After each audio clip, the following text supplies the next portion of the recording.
Okey, ni soalan pacu yang awak buat hari tu. Alah, mana pen cikgu pula. Okay, soalan pacu ni berkaitan dengan topik yang awak dah belajar daripada topik tingkatan 1, tingkatan 2, topik bab 1, bab 2 dan bab 3. Okey, soalan yang pertama. Pergi bagi kat papa.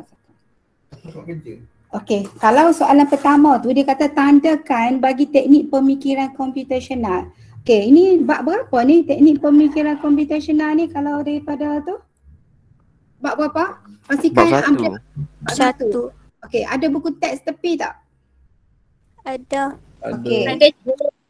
Jadi sini cikgu tengok, kalau awak tengok sini ada lagi pelajar yang tak tahu apa dia teknik pemikiran komputasional. Bila cikgu cek memang keras lah.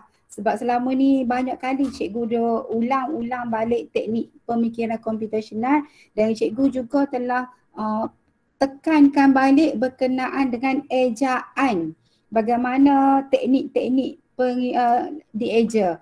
Okey, contohnya yang pertama teknik lelayan. Teknik lelayan ni ejaan tu salah. Sebenarnya teknik ke apa?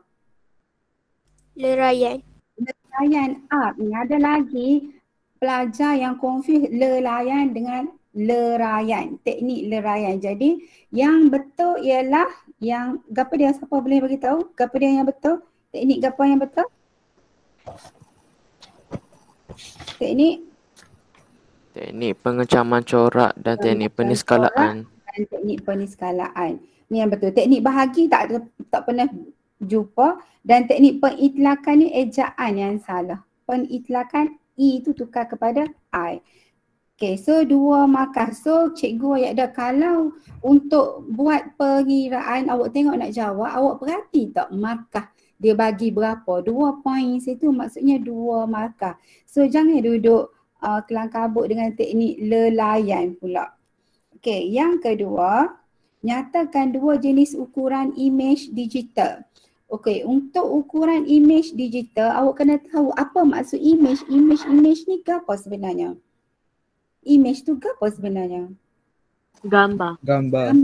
Okey, kalau untuk unit ukuran digital, gapo dia ukuran gapo kita boleh guna untuk gambar? So kalau MP3 ni untuk apa MP3? Audio. MP3 untuk audio. Kalau bitmap boleh tak untuk gambar? Boleh. Boleh. Okay, JPEG? Boleh. Okay, wave untuk apa?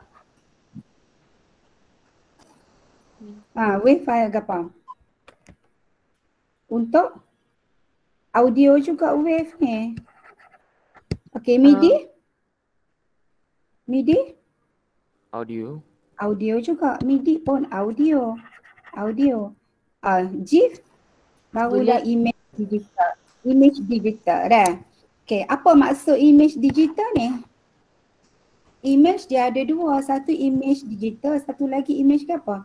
Hak dalam buku awak tengok tu, dalam buku tu, itu bukan image digital. Image digital bila dah ada dalam online dan menggunakan talian internet, tu dikenali sebagai image digital. Kalau dalam buku, kalau awak tengok dalam buku tu, image yang awak dapat tu, itu bukan image digital. Itu kita boleh katakan image untuk hard copy bagi buku tu. So ni kalau berkait dengan digital, kalau awak tengok buku bahan photostat, dia panggil hard copy. Pernah dengar tak cikgu ada sebut hard copy? Satu lagi soft copy. Okay, kalau hard copy ni bahannya print. Bahan print. Itu hard copy. Macam awak buat kerja, bila awak buat kerja, cikgu kata okey, hantar hard copy pada cikgu. Hard copy itu adalah bahan yang bercetak. Bahan bercetak. Kalau soft copy, bahan bukan cetak. Kalau image pada buku tu, itu adalah bahan bercetak. Hard copy ni adalah bahan cetak. Okay, kalau soft copy, kalau cikgu bagi hijau ke awak, okey, hantar tugasan pada cikgu. Cikgu pun bagi cikgu pun bagi attach file. Awak pun send pada cikgu dalam Microsoft Word atau PDF. Itu dipanggil soft copy. Bahan bukan cetak. Maksudnya awak tak payah cetak, awak hantar file tu cikgu. Dalam file tu itu adalah dikenali sebagai bahan bukan cetak. Boleh beza tak situ? Hard copy, soft copy. Nanti kalau cikgu lain tanya gapo dia hard copy, soft copy, pelajar ASK pun tak tahu gapo dia hard copy, gapo dia soft copy. Kena tahulah. Yang awak belajar skop ASK ni sikit je. Awak kena explore lebih daripada tu. So tidak semestinya apa yang awak belajar itu yang awak tahu. Benda ni pembelajaran di luar kotak awak belajar. So yang ada soalan tak nak tanya soalan ni? Yang kedua. Okey, soalan ketiga. Ada soalan tak? Soalan nombor 2. Soalan nombor 2 dulu. Tak ada. Okey, yang ketiga, pilih 2 pernyataan yang tepat. Yang tepat. Nak 2 je. Ada tu pergi buat 3. Bila buat 3 automatik salah. So 2, kalau awak tengok sini teknik peniskalaan ialah mengutamakan perkara-perkara yang tidak penting dan tinggalkan perkara yang kurang penting. Betul ke salah situ statement tu? Statement ni betul ke salah? Salah. Kenapa dia kalau kita nak ubah supaya statement ni, teknik peniskalaan ni supaya jadi betul? Nak tukar ayat mana?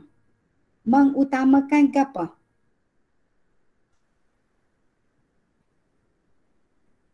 Mengutamakan apa? Perkara yang penting. Yes, perkara yang penting. Hak ni, perkataan ni hak kena buat. So, kalau yang tepat, teknik peniskalaan dia mengutamakan perkara yang penting dan tinggalkan perkara yang kurang penting. Jadi statement ni salah sebab ada perkataan tidak penting. Okey, yang kedua, teknik leraian ialah memecahkan masalah kecil kepada masalah besar. Betul ke salah masalah kecil kepada masalah yang besar? Salah. Salah. Okey, mana salah tu? Aisyah, mana Masalah salah? kecil. Masalah kecil. Nak tukarkan, nak memecahkan masalah apa sini? Masalah yang masalah besar kepada masalah yang lebih kecil. Okey, bagus. Okey, yang ketiga, teknik pengecaman corak ialah persamaan yang mempunyai beberapa masalah dalam suatu masalah yang sama. Ni? Okey, cari corak persamaan, kan? So, ini yang ketiga ni, betul ke salah? Betul. Betul. Okay. Yang keempat, teknik pengitilakan ialah membina model. Pengitilakan, ingat, bina model berdasarkan corak. Betul ke salah? Betul. Okay, beres. Itu 2. So nak 2 pernyataan. Okay. Yang keempat, awak tengok molek. Lepas ni cikgu suruh buat pembetulan biar betul semua. Nak suruh jawab semula. Lepas ni cikgu akan bagi soalan. Nak suruh jawab semula. Pastikan semua dapat 100%. Selagi tak dapat 100%, lagi tu kena buat. Tengok molek. Okey, yang keempat, Aina ingin membuat kek sempena hari jadi adiknya. Dia memilih untuk menentukan perisa kek, menyenaraikan bahan-bahan yang diperlukan, peralatan yang diperlukan. Apa teknik yang digunakan oleh Aina? Leraian. Teknik leraian. Macam mana awak tahu Aina guna teknik leraian? Yang pertama awak tahu sebab apa mula-mula? Mula-mula dia nak buat apa? Dia nak buat kek. Kek. Lepas tu dia pecah pula. Kek ni nak tahu perisa gapo? Nak tahu senarai bahan. Okay. Lepas tu nak tahu alat. Okay. Bila ni masalah yang besar nak buat kek. Kemudian perisa gapo nak tahu. So bahan gapo. So alat gapo yang digunakan. Ni dipanggil masalah besar. Dia pecah kepada masalah yang lebih kecil. So ini sesuai digunakan untuk teknik leraian. Boleh dah? Okey, yang ke-9, antara model yang manakah contoh teknik peleraian? Okey, dalam teknik ni ada juga dia sebut teknik leraian. Ada juga dia sebut teknik peleraian. Dua-dua maksud yang sama. cuma imbuhan sahaja. Imbuhan sahaja yang berbeza. Okay. So kalau ejaan yang berbeza, ia lain maksud dia. Ini imbuhan sahaja, maksud yang sama. Okey, jadi sini contoh mana satu yang menggunakan teknik peleraian? Menulis beberapa subtajuk dalam menyiapkan kertas kerja lapangan. Okey, thank you. Menulis beberapa subtajuk. Contohnya macam ni. Cikgu bagi tugasan pada awak. Okey, contohnya Khaizuran. Okey, Khaizuran buat bab 1. Okey, Khaizuran ambil topik besar, kemudian Khaizuran akan pecahkan kepada topik-topik yang lebih kecil. Itu dipanggil teknik peleraian. Beres? Okey, soalan nombor 6. Apa tu? Okey, soalan nombor 6. Berikut adalah sistem nombor perduaan. Sini bila cikgu tengok bahagian bab pengiraan, kebanyakan pelajar semua tak boleh nak jawab bahagian pengiraan, sedangkan banyak dah contoh cikgu dah bagi macam mana nak kira pengiraan nombor perduaan. Lepas ni cikgu nak ni tekankan lagi. Okey, so tengok nombor 6. Okey, ini adalah nombor perduaan antara berikut. Manakah nombor perpuluhan yang diwakili oleh perduaan? So, hak ni 1, 0, 1, 1, 1, 0, 1, 1. Okey, so nak buat kan ni? Ni 2 kuasa 0. Awak buat gitu kah? 2 kuasa 1, 2 kuasa 2, 2 kuasa 3, 2 kuasa 4, 2 kuasa 5, 2 kuasa 6, 2 kuasa 7. Betul kah? 1, 2, 3, 4, 5, 0, 1. Okey. So kalau awak tak tahu apa ni nilai 2 kuasa 0, awak ambil kalkulator je tekan. Tahu tak tekan 2 kuasa 0 kan? Ambil kalkulator tak sebelah belakang. Tahu tak tekan 2 kuasa 0? Hak ada tanda 2, ambil kuasa ni. Ni tanda gini. Jumpa ke tidak belakang? Kau tak ada kalkulator? Jumpa. Okey. Kalau 2 kuasa 0, ambil 2 tanda bukit tu. Lepas tu tulis 0. Berapa nilai 2 kuasa 0? Siapa ada kalkulator tekan? 2 kuasa 0. Berapa?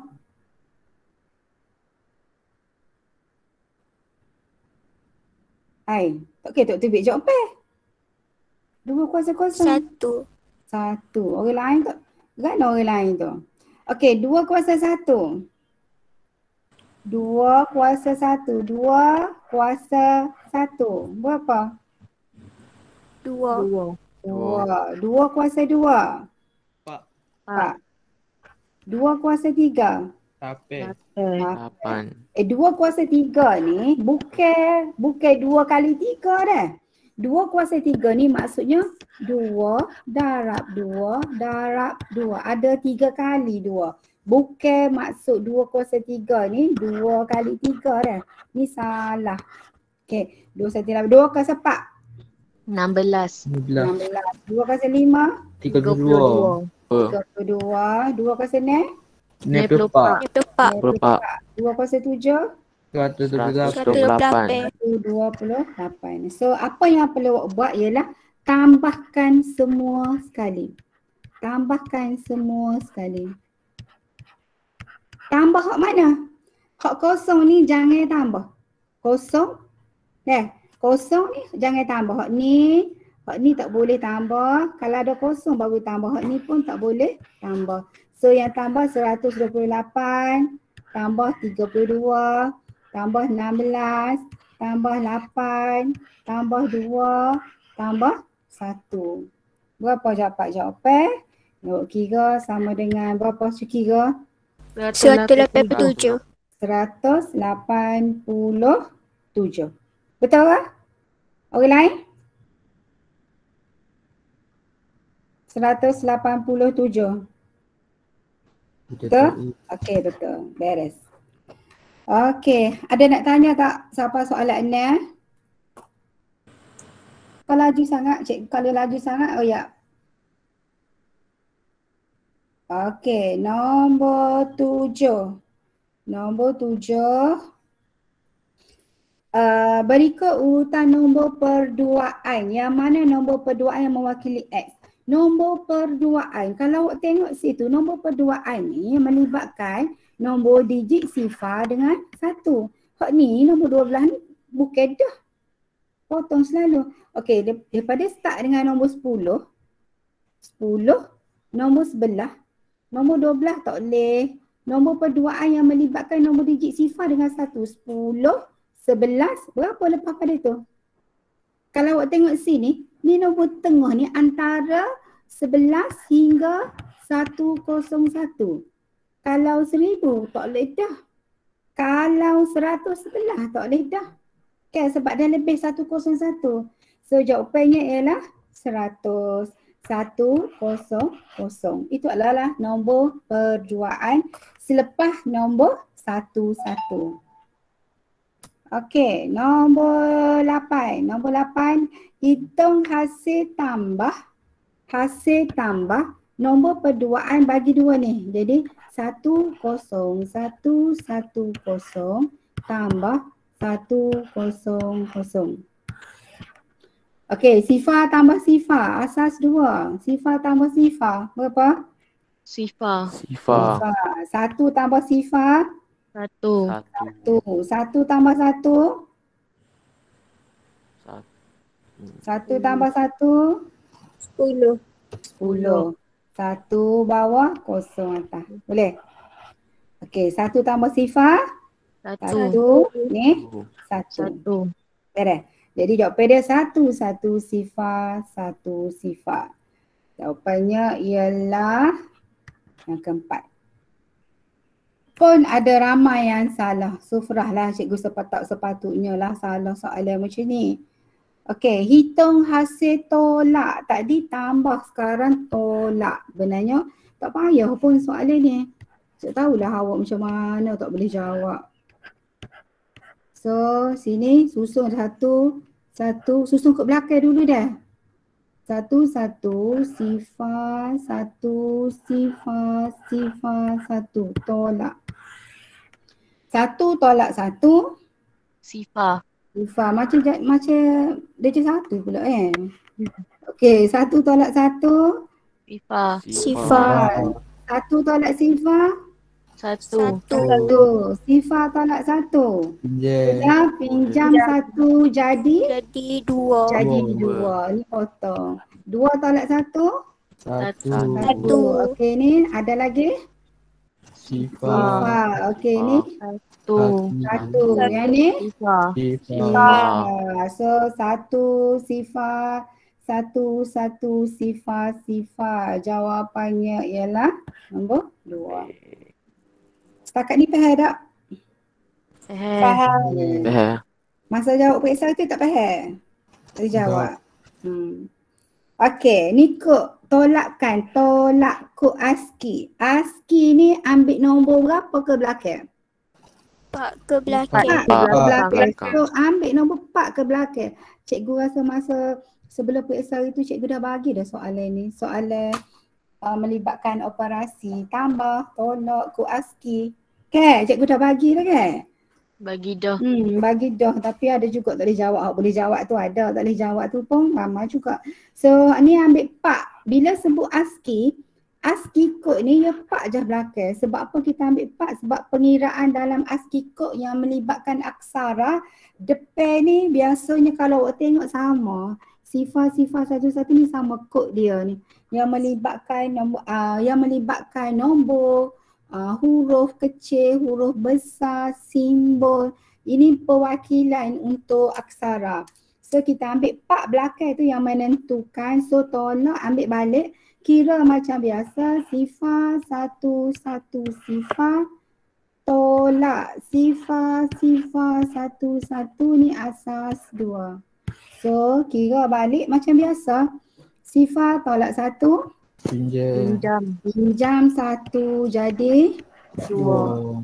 Ni? Okey, 2 tolak 1? 1. Ni tinggal kosong. Okey, jadi Pinjam lagi. Pinjam 1 di Sifa jadi 2. 2 tolak 1 jadi 1. Ni 1. Sifa. Okey, yang membezakan ASCII code bila cara penulisan mesti 4 digit. Sifa 1 1.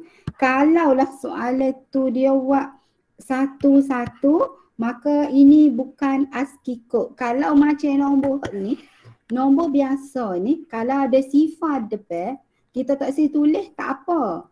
Macam contohnya hak ni, ada sifar depan ni, cikgu tak tulis pun depan tak apa. Tapi ASCII, kod ASCII, sifar-sifar ni kena tulis, wajib. Sebab kod ASCII dia wajib 4 digit. Tu beza dia. Boleh? Okey, ada soalan atas sini nak tanya? Tak ada. Tak ada. Pandai dah tu. Pandai-pandai belakang dah. Tak asyik tanya soalan. Lepas ni cikgu tanya. Okey, nombor 11. Tukarkan nombor perpuluhan 99 kepada nombor perduaan. Nombor 99 kepada nombor perduaan dengan menggunakan kaedah baki. Kaedah bahagi dengan 2 dan gunakan bakinya. Okey, so hak ni 99 bahagi 2. Okey, bahagi 2. Okey, 99 bahagi 2. Ambil kalkulator. 99 bahagi 2. 99 bahagi 2 dapat 49.5. 49.5. Ambil nombor berapa tu? 49. 49 baki berapa? 1. 1. Ni 5 ni macam mana boleh jadi 1? Siapa tahu? Dia 49.5. Sebab apa kita tulis baki 1? Kita tak tulis baki 5. Sebab apa? Sebab dia nombor Sebab dia nombor perduaan. Kalaulah sebenarnya macam ni. Sebab 49 kita ambil baki 1. Awak ada kalkulator tepi tu kan? Okey, kalau 49 sini 49.5. Apa ni? Sekejap. Erase balik. Okey.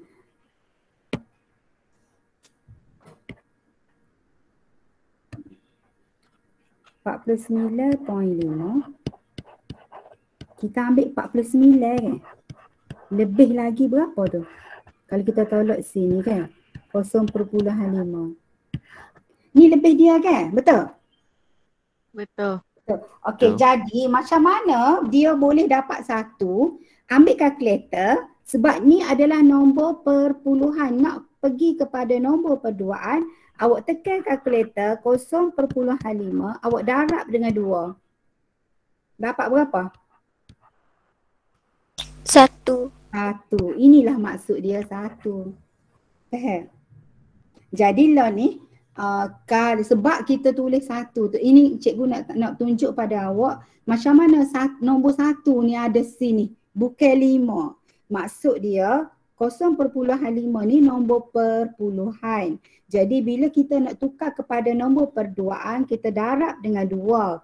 Jadi jawapannya 1. 1 ini adalah baki sebab bila melibatkan nombor perduaan, digit 1 dengan digit sifar sahaja. Jadi bila dapat je baki, kita tak payah nak mikir, kita tulis baki 1. Boleh? Ini untuk nombor perduaan sahaja dah. Bukan nombor lain sebab nanti awak naik tingkat T2, awak akan belajar nombor pertigaan, nombor perempat, nombor perlapanan. Dia ada baki, bukan baki 1 dah. Dia kena kira. Sebab ni nombor perduaan sebab digit dia 1 dengan sifar, so kita tak payah mikirlah. Ada baki maksudnya baki 1. Kalau tak ada baki tu maksudnya kosong. Okey, berbalik kepada sini 49 ni. Okey, 49 sebab dia nak kaedah bahagi dengan 2 ni, kita bahagi 2 sehingga habis. Okey, ambil kalkulator. 49 bahagi 2. 49 bahagi 2. Dapat berapa? 24. 24. Okey, 24. Tahu selalu kan ada baki ke tak? Ada. Ada. 1. Okey, next balik, ambil balik 24 ni. Bahagi 2. 24 bahagi 2 berapa? Tekan kalkulator. 12. 12. 12 ada baki tak? Tak ada. Ada. Okey, kalau tak ada baki tulis berapa? Sifar. Sifar. Okey, so lagi 12 bahagi 2. Lagi berapa? 6. 6 ada baki? Tak ada. Ada. Okey, sifar. Okey, ambil lagi 6. 6 bahagi 2. Dapat berapa? 3. 3. Ada baki? Tak ada. Tak ada. Okey, kosong. Ambil 3 pula. 3 bahagi 2. Dapat? 1. 1. Ada baki? 1. Ada. Okey, 1 bahagi 2. Dapat berapa? Sifar. Sifar. 1 bahagi 2 dapat sifar perpuluhan berapa? 5. 5. Okey, sifar perpuluhan 5. Kita ambil sifar. Ada baki? Baki Ada. 1. Okey, kat mana awak kena berhenti sehinggalah nilai sini sifar. Barulah stop. Selagi tak ada nilai sifar sini, lagi itulah awak kira sehingga habis. Sehingga dia sekali tu sifar baru stop. So jawapan ambil daripada bawah. bawah ke atas. So bawah ke atas, daripada bawah ke atas. So jawapannya ialah mana? Ni. 1 sifar 1 daripada bawah ke atas. Start dengan bawah ni dulu. Baca. Okey, jelas? Jelas. Okey. Okey, nombor 12. Nombor 12, format image yang manakah boleh memanfaatkan file image tanpa menjejaskan kualiti. Kualiti image tu mana? Kalau awak tengok, kalau file JPEG, kalau file JPEG, bila awak save as, file JPEG ni dia ada banyak klasifikasi size. Kalau semakin kecil size tu, semakin kurang kualiti file JPEG. Semakin besar size dia, semakin bagus kualiti. Tapi dia tanya file mana, file image tanpa menjejaskan kualiti. Maksudnya TIFF. Maksudnya file TIFF yang tidak menjejaskan kualiti. Biasanya untuk file-file yang besar, biasanya syarikat banner dia buat tu dia guna file TIFF. Okay. Syarikat printing hak besar-besar dia guna file TIFF, TIFF. So maksud singkatan TIFF tu awak tengok balik dalam buku teks, ada rujukan buku teks tu. Maksud apa dia, JPEG, GIF, TIFF, BMP. Semua file ni adalah file image. Semua file image tapi dia ada kriteria dia tersendiri. So nombor 13, berikut ialah unit ukuran bagi image digital. Ni berkait dengan image digital kecuali yang mana yang salah berkaitan dengan image digital. Resolusi Kadar sampel. Kadar sampel ni dia berkait dengan apa? Audio digital. Audio digital, untuk pengiraan audio digital kan? Pengiraan audio digital. So boleh tengok dalam buku tu. So ini adalah kecuali mungkin bukan untuk image. Okey, nombor 14. Suatu image mempunyai resolusi 300 dpi. 300 dikurangkan resolusi kepada 80. 300 dpi lagi kepada 80 dpi. Okay, so ni yang mana merupakan perubahan bagi image kecuali hak mana yang salah. So kalau tengok sini, kalau dpi ni saiz ni makin kecil ke makin besar? Kecil. Makin kecil kan? So hak mana salah? File adakah kualiti file image makin berkurang, betul ke tidak? Kita tengok bawah dulu. Betul kan? Sebab dia DPI dia kalau kecil, maka kualiti dia semakin berkurang lah. Size file image tidak berubah. Salah. Tengok balik dah. Sebab dia nak apa dia? Perubahan pada image. perubahan pada image. Okey. Yang seterusnya jumlah warna tidak berubah.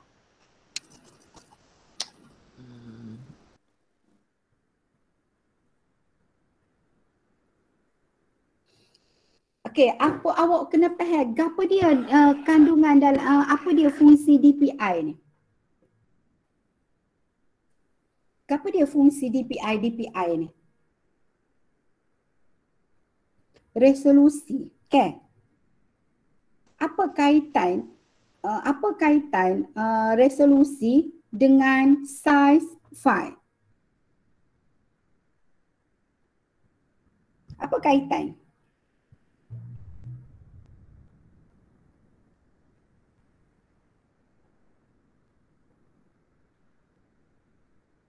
Apa kaitan? Kalau awak tengok sini, kalau image dia 300 dpi dikurangkan resolusi kepada 80 dpi, dia punya image dia tu, kualiti dia semakin berkurang lah. Jadi kalau awak tengok sini, apa kena size, dia kata size image semakin besar. Bila awak kecilkan DPI, maka size image tu sebenarnya semakin mengecil. Okey, size dia semakin mengecil, jumlah warna tidak berubah. Jumlah warna dia still lagi tak berubah. Ni betul dah, jumlah warna dia tak berubah. Cuma kalau awak tengok situ jumlah warna tak berubah tapi kualiti image dia berubah. Warna tak berubah tapi kualiti berubah. So lagi size file image tidak berubah. Size dia tak berubah. Size dia kalau macam size dia 3 kilobyte, 3 kilobyte lah. Yang tak betulnya sini ialah dia royak size image semakin membesar. Size image benar dia tak berubah. Macam mana bila size image tak berubah, jadi salah lah bila dia royak size image semakin besar. Size image semakin besar tu salah. Boleh? Sebab size image dia tidak berubah. So jawapan dia ialah yang pertama, size image semakin besar. Sebab tengok situ dah. Dia nak yang salah kecuali dah. Okey, nombor 15. Audio isyarat ialah isyarat gapo dia sini? Audio. Isyarat gapo audio ni? Isyarat audio ni, gambar ni salah dah. Okay. Yang telah Y ni gapo dia? Kepada nombor perduaan. Dan disimpan dalam bentuk pola-pola bit. Lengkapkan X dan Y. Kalau awak tengok sini, audio ni isyarat bunyi. Okey, betul. Isyarat bunyi. Semua ada isyarat bunyi. Yang telah kepada nombor perduaan. Yang telah apa? Yang telah Ditukar. Okey, yang telah ditukar kepada nombor perduaan dan disimpan dalam pola-pola bit. Okey, bereslah tu. Okey, nombor 16. Nombor 16, apakah ralat yang biasa dijumpai dalam algoritma? Apa dia ralat biasa dijumpai? Logik. Ralat logik. Ralat logik. Okey, apa dia maksud ralat logik? Sebut berbelit lidah. Ralat logik. Kena berhenti. Ralat logik. Kalau awak tengok buku teks, tengok ada buku teks kan? Apa dia maksud ralat logik? Apa dia maksud ralat sintaks? Apa dia maksud ralat masa larian? Ralat ejaan ni tak ada dah. So ralat ni dia ada berapa jenis ralat? Sintaks, ralat masa larian. Ralat masa larian ni masa uji lari lah. Uji lari maksudnya algoritma tu, sistem tu dapat berfungsi dengan baik ataupun tidak. Ralat logik ni masa dia buat, masa dia melaksanakan algoritma. Okay. Ralat sintaks ni apa dia ralat sintaks? Apa beza sintaks dengan logik? Siapa boleh royak? Buku ada belakang sebelah tu. Apa dia ralat sintaks?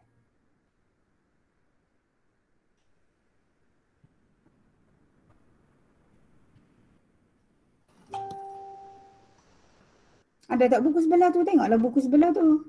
Ralat sinteks tu ke apa?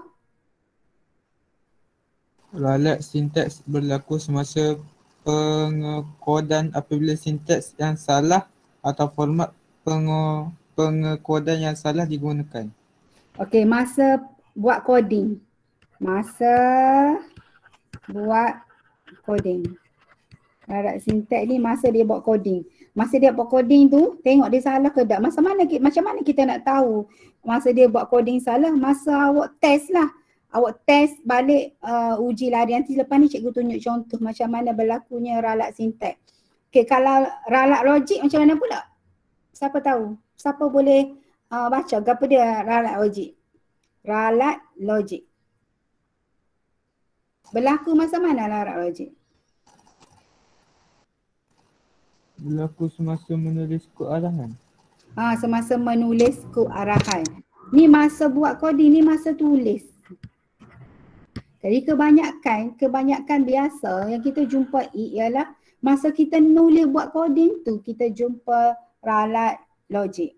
Masa kita buat dah siap semua, masa kita dah siap semua sekali nak test tu, itu ralat masa larian, masa buat ujian untuk coding tu. Okey, nombor 17, apakah struktur kawalan yang sesuai bagi data yang mempunyai lebih daripada 2 tindakan? Jika saya lapar, saya makan nasi. Jika saya tak lapar, saya tidur. Atau 2 tindakan. Itu apa dia tu? Struktur kawalan pelbagai pilihan. Pelbagai pilihan sebab dia mempunyai lebih daripada 2. Pelbagai pilihan. Kalau hak cikgu sebut tadi tu, jika saya lapar, saya makan nasi. Jika tidak, saya tidur. Hak tu kawalan ke apa tu? 2 pilihan. 2 pilihan. Okey, beres tak? Beza antara 2 pilihan dengan pelbagai pilihan. Kalau pelbagai pilihan, dia mesti mempunyai lebih daripada 2 tindakan. Ya, ada 3 pilihan, lebih daripada 2. Sama ada 3 atau 4. Biasanya 3 lah. Okey, contohnya macam masukkan soalan. Jika markah 85, okey, sistem akan print grade A. Jika 70 hingga 84, paparan grade B. Itu pilihan dah. Jika 60 hingga 69, paparan grade C. Dah 3 pilihan dah. Jadi maksudnya dia ada lebih daripada 2 tindakan. Okey, so itu adalah struktur kawalan pelbagai pilihan. Okey, nombor 18. Nyatakan 2 perkara dalam fasa analisa masalah. Dalam fasa analisa masalah, fasa ni ada banyak fasa. Okey, ada berapa fasa semua? Bab 3. Bab 3, ada berapa fasa belajar? Bab 3, berapa fasa?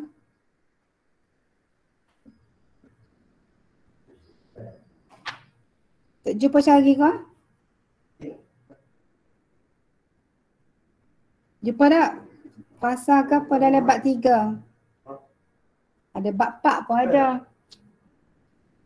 Fasa analisa masalah. Awak tengok balik lah. Okay, dalam bab fasa analisa masalah, perkara yang perlu ada ialah pertama sekali nak tentukan input, kemudian nak buat proses. Kalau untuk menulis sudokod dengan syaratan alih ni, dia dah masuk fasa lain dah. Ni fasa lain. Okay, jadi untuk fasa permulaan ialah fasa analisa masalah, dia untuk tentukan input dengan proses sahaja. Okey, nombor 19, teliti sudokod di bawah. Apakah jenis struktur kawalan bagi sudokod di bawah? Nombor 19. Jika kata laluan tepat, paparkan nombor akaun Yahoo. Jika tidak, paparkan ruang, nama, pengguna dan kata laluan. So, apa dia ni? Apa dia ada ni? Tamat jika. Nombor 19. Ni apa ni? Ada berapa pilihan ni? 2. Ada 2 pilihan. So, 2 pilihan lah. Awak tengok sini pilihan pertama, ni pilihan kedua. Ada dua pilihan. So, struktur kawalan dui pilihan. Okey, nombor 20. Okey, tandakan penyataan benar ni. Hak mana ni? Nombor 20. Okey, yang pertama, satu set langkah dilaksanakan selagi satu syarat diuji adalah benar. Dia buat, selagi tak benar, dia buat sehingga jadi benar. Okey, ni betul. Okey, yang kedua, syarat diuji dahulu. Ni syarat dia uji dahulu sebelum melaksanakan langkah. Dia uji syarat. Ni syarat ni. Bila ni maksudnya syarat. Dia masuk syarat dulu baru dia buat langkah. Okey, betul. Yang ketiga, merupakan struktur kawalan ulang sehingga. Ni bukan ulang sehingga dah. Ni bukan ulang sehingga. Okey, yang keempat, digunakan apabila bilangan ulangan tidak dapat dikenal pasti. Okey, ini betul. Bila digunakan apabila bilangan ulangan tidak dapat dikenal pasti. Selagi tak dapat dikenal pasti, selagi tu dah dia ulang. Ini ulang selagi. Ini ulang selagi. So, 1, 2, 4 merupakan struktur kawalan tunggal. Tunggal ni salah lah. Sebab dia ada dua ni. Okay, so lah ni jawapan dia 1, 2 dan 4. Okay. Nombor 21. Dah ni dia. Okay, nombor 21. Okay, padanan yang betul operator matematik. Okay, tambah. Kalau operasi tambah, dalam komputer pun tambah. Tolak pun sama. Darab. Salah. Darab ni? Salah lah. Darab ni simbol ke apa komputer? Simbol ke apa darab? Star. Star. Star. Simbol darab dah. Kalau bahagi? Bahagi simbol ke apa? Kalau bahagi dalam kita buat operasi bahagi tapi dalam komputer simbol ke apa? Slash. Slash. Kena ingatlah tu. So jawapan dia ialah 1 dan 2. Okay, cikgu rasa setakat ini saja. Nanti the next hari Rabu, cikgu masuk kepada perbincangan untuk soalan nombor 26 sebab ni panjang sikit. Kena tegar sosok. So soalan 26 nanti cikgu tegar pada hari Khamis. Okay. Setakat itu sahaja untuk hari ini. Kita sudahi dengan surah. Okay, baca surah Wal-Asr. Bismillahirrahmanirrahim. Wal-Asri innal insana lafi husnin lallazina amanu wa amilus solihat wa tawasaw bil haqqi wa tawasaw bis sabr. Okay, terima kasih. Terima kasih cikgu. Terima kasih cikgu. Sama-sama. Assalamualaikum. Salam.